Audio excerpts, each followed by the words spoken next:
Barbantxo.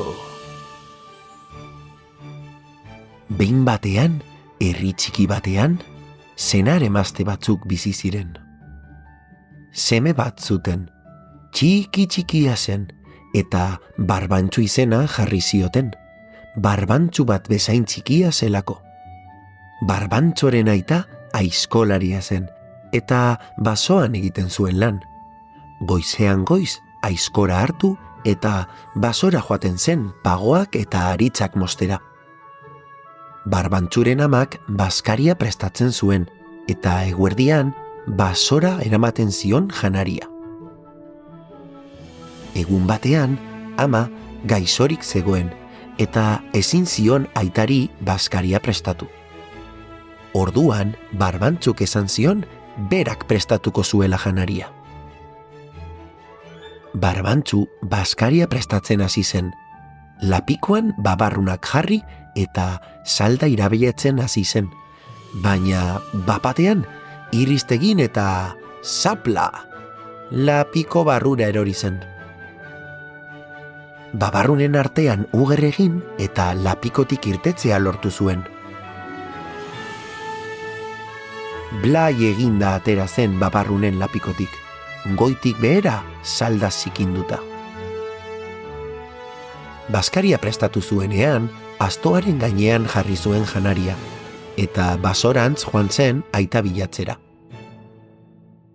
Barbantxu astoaren belarrian sartu, eta biok batera basorantz joan ziren. Bidetik lapur talde bat topatu zuten, eta astoa bakarrik ikusi zutenean, zirti sarta hasi ziren astoa jotzen.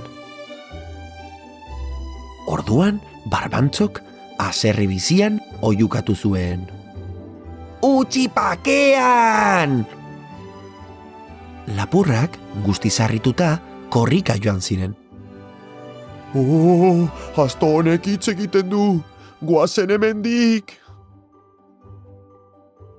Horrela, Barbantxok eta astoak haien bidea jarraitu zuten. Eta aita zegoen tokira heldu zirenean, aitari jatekoa eman zioten. Aitari bazkaria eman eta gero, etxerako bidea hartu zuten berriro. Etxera heldu zenean, Barbantxo etxe aurrean zuen zelai berdera paseatzera joan zen. Izan ere, Barbantxori asko gustatzen zitzaizkion bertan zeuden loreak, eta amatxori lore bat eraman nahi zion. Belar artean zegoela, behi bat hurbildu zen Barbantxoren ondora, eta belarra jaten ari zen bitartean, konturatu gabe, Barbantxo jan egin zuen. Arratzaldean, behia gesten ari ziren bitartean, neskatxa batek soinu batzuk entzun zituen behiaren sabeletik. Hemen nago! Hemen nago! Hemen nago! Oihukatzen zuen Barbantxok. Neskatxa harrituta geratu zen, baina ez zion jaramonik egin, eta behiaren esnea ateratzen jarraitu zuen. Azkenean, behia belarretara bueltatu zenean, itxelesko kakamokordoa bota zuen ipurditik. Eta kakarekin batera Barbantxo atera zen. Goitik behera kakaz beterik joan zen etxera gure Barbantxo.